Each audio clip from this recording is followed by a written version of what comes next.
Salut, sois le bienvenu, je suis Laetitia et j'apprends la tarologie. Je compte sur les questions qui me sont envoyées pour m'exercer. Je te remercie par avance.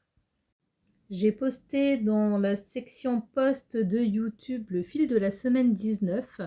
Ça a été catastrophique la semaine 19 pour moi. J'ai pas réussi à faire mon tirage du mois de mai. Je l'ai fait, mais en le réécoutant, je me suis rendu compte qu'au final, j'avais à peu près 23 arcanes majeures. Et pareil pour le fil de la semaine 19 qui a été fait et refait, mais qui n'a pas voulu se faire.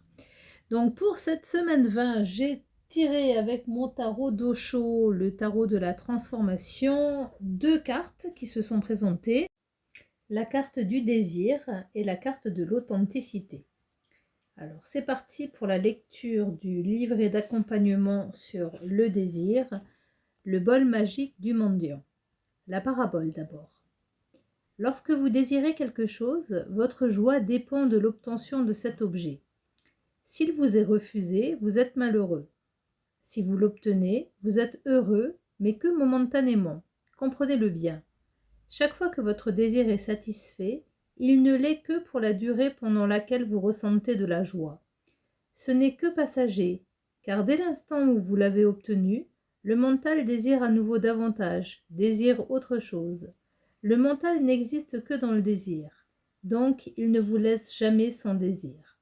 Dès l'instant où vous êtes sans désir, le mental meurt immédiatement. C'est tout le secret de la méditation. L'histoire maintenant. De bon matin, un mendiant frappa à la porte d'un empereur.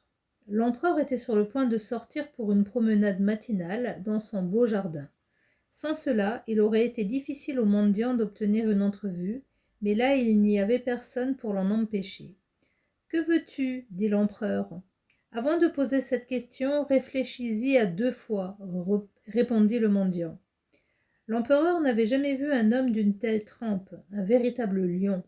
Il avait mené des guerres, il avait gagné des batailles, il avait prouvé que personne n'était plus puissant que lui, mais soudain ce mendiant lui disait « Réfléchis à 2 fois à ce que tu dis, car tu risques de ne pas pouvoir exaucer mon vœu. Ne t'inquiète pas de cela, c'est mon affaire. Dis ce que tu veux et tu l'obtiendras, répondit le roi. Vois-tu mon bol de mendiant? Je voudrais qu'il se remplisse. Peu importe avec quoi, la seule condition c'est qu'il soit rempli, qu'il soit plein. Tu peux encore refuser, car en acceptant tu cours le risque d'un échec, dit le mendiant. L'empereur éclata de rire. Un simple bol de mendiant, et on lui conseillait de se méfier. Il ordonna à son premier ministre de remplir de diamants le bol du mendiant, ainsi celui-ci saurait à qui il s'adressait. Réfléchis-y à 2 fois, dit à nouveau le mendiant. Et très vite, il fut évident qu'il avait raison, car aussitôt que les diamants remplissaient le bol, ils disparaissaient tout simplement. La rumeur se répandit comme un incendie à travers la capitale et des milliers de personnes vinrent voir.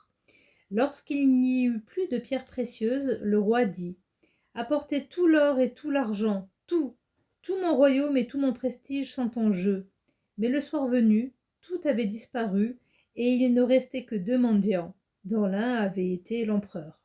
« Avant de m'excuser pour ne pas avoir tenu compte de ta mise en garde, je t'en prie, révèle-moi le secret de ce bol. »« Il n'y a pas de secret, répondit le mendiant. Je l'ai poli et lui ai donné l'apparence d'un bol, mais c'est un crâne humain. Tout ce dont on le remplit disparaît. Cette histoire est fortement révélatrice. Avez-vous jamais réfléchi à votre propre bol de mendiant? Tout y disparaît. Pouvoir, prestige, responsabilité, richesse, tout se volatilise et votre bol de mendiant en veut toujours plus. Ce toujours plus vous éloigne de ce qui est. Tout désir, toute envie d'autre chose vous écarte du moment présent. Il y a seulement 2 sortes de gens sur terre.